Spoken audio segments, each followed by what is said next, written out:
ஹாய்ங்க. இன்னைக்கு நம்ம பார்க்க போறது "தானா சேர்ந்த கூட்டம்" படத்தோட கதைச்சுருக்கம் தான். இந்த படம் 2018 ஜனவரி 12ல ரிலீஸ் ஆனுச்சு.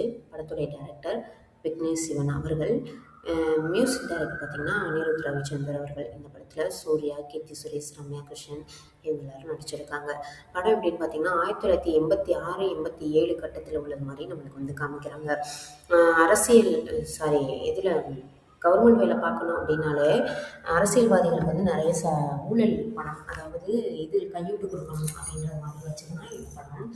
இதில் வந்து பார்த்தீங்கன்னா, சூர்யா அவர்களுடைய அப்பா வந்துட்டு கவர்மெண்ட்ல வந்து வேலை பார்ப்பாரு. கவர்மெண்ட்லன்னா சும்மா ஒரு செக்யூரிட்டி மாதிரி ஒர்க் பண்ணிட்டு இருப்பாரு.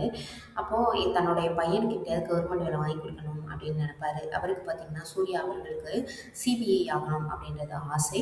அவருடைய நண்பன் அப்படின்னு பார்த்தா அவருக்கு பார்த்தீங்கன்னா, போலீஸ் ஆஃபீஸர் ஆகணும் அப்படின்றது வந்து ஆசை. 2 பேருமே போயிட்டு இன்டர்வியூஸ் நிறையா வந்து கலந்துக்குவாங்க, வைப்பாங்க. என்னதான் இன்டர்வியூவில் பாஸ் பண்ணாலுமே அவங்களுக்கு வந்துட்டு வேலை கிடைக்கிறதுக்கு காசு கொடுத்தாகணும் அப்படின்ற மாதிரி ஒரு சூழல். ஆனால் நாங்கள் வந்து கொடுக்க மாட்டோம் அப்படின்ற மாதிரி இருப்பாங்க. அதில் ஆஃபீஸர்ஸ்க்கும் இவங்களுக்கும் நிறைய பிரச்சனைகள்லாம் வரும். இவருடைய ஃப்ரெண்டு என்ன பண்ணிடுவாங்கன்னு பார்த்தீங்கன்னா, தனக்கு வந்து வேலை கிடைக்காது, காசு கொடுத்தா தான் கிடைக்கும் அப்படின்னா, நான் வந்து போய் வேலைக்கே போக முடியாதா, எனக்கு பிடிச்ச போலீஸ் வேலைக்கு அப்படின்னு சொல்லிட்டு அவர் சூசைடும் பண்ணிக்குவார். சூசைட் பண்ணதுக்கு அப்புறமா சூர்யா என்ன பண்ணுவாருன்னு பார்த்தீங்கன்னா, சரி நம்ம வந்து வேலைக்கு வந்து போக வேணாம், ஆனால் நிறைய பணம் வச்சுட்டு இருக்காங்க இல்லையா பணக்காரங்க, ஊழல்லையே சம்பாரிச்ச அந்த ஒரு பணம் இருக்கும்ல, அதை வச்சு மக்களுக்கு நம்ம உதவி பண்ணணும் அப்படின்னு சொல்லிட்டு இவர் என்ன பண்ணிடுவாருன்னா, திருடுறதுக்கு கிளம்பிடுறாரு. திருடுனா அப்படின்னா நிறைய பேரை சேர்த்துக்கிறது, ஒரு கும்பலை வந்து சேர்த்துக்கிட்டு சிபிஐ அப்படின்ற பேரில் போயிட்டு அவங்க கிட்ட உள்ள பணம் எல்லாத்தையும் வந்து அடிச்சுட்டு போகிறது, அந்த மாதிரி ஒரு வேலையை வந்து இவர் பார்த்துட்டு இருப்பாரு. அதே மாதிரி அதே கும்பலுக்கு வர்றவங்க தான் இன்னொருத்தவங்க கீர்த்தி சுரேஷ். அப்போ 2 பேருக்கும் இடையில வந்து லவ் வந்து வரும். இன்னொன்று அவங்களுடைய கல்யாணம் எப்படி இருக்குது, தன்னுடைய அக்கா வந்து கல்யாணம் பண்ணி கொடுக்கணும், அந்த மாதிரி அவங்க குடும்ப சுச்சுவேஷன் எல்லாத்தையும் இவங்ககிட்ட வந்து ஷேர் பண்ணிக்கிடுவாங்க. அப்போ 2 பேரும் லவ் பண்ணிட்டு இருப்பாங்க, கல்யாணம் பண்ணிக்கலாம் அப்படின்ற ஒரு முடிவில் தான் இருப்பாங்க.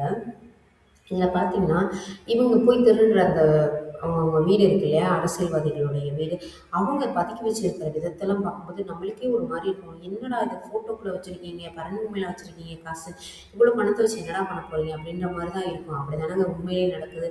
நிறைய பேர் வந்துட்டு ஊழல் பண்ணுறதுனால மட்டும்தான் விலைவாசிகள் அதிகமாகுது.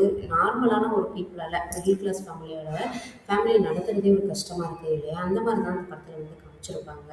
லாஸ்ட்டில் வந்துட்டு போலீஸ் ஆஃபீஸர்ஸ்னால இவரை வந்துட்டு அரெஸ்ட் பண்ணுற மாதிரி ஒரு சூழ்நிலை வந்தாலும், இந்த மாதிரி திருட்டு கும்பலை அரெஸ்ட் பண்ணணும் அப்படின்னு சொல்லிட்டு கவர்மெண்ட்டில் வந்துட்டு அறிவிச்சிருவாங்க.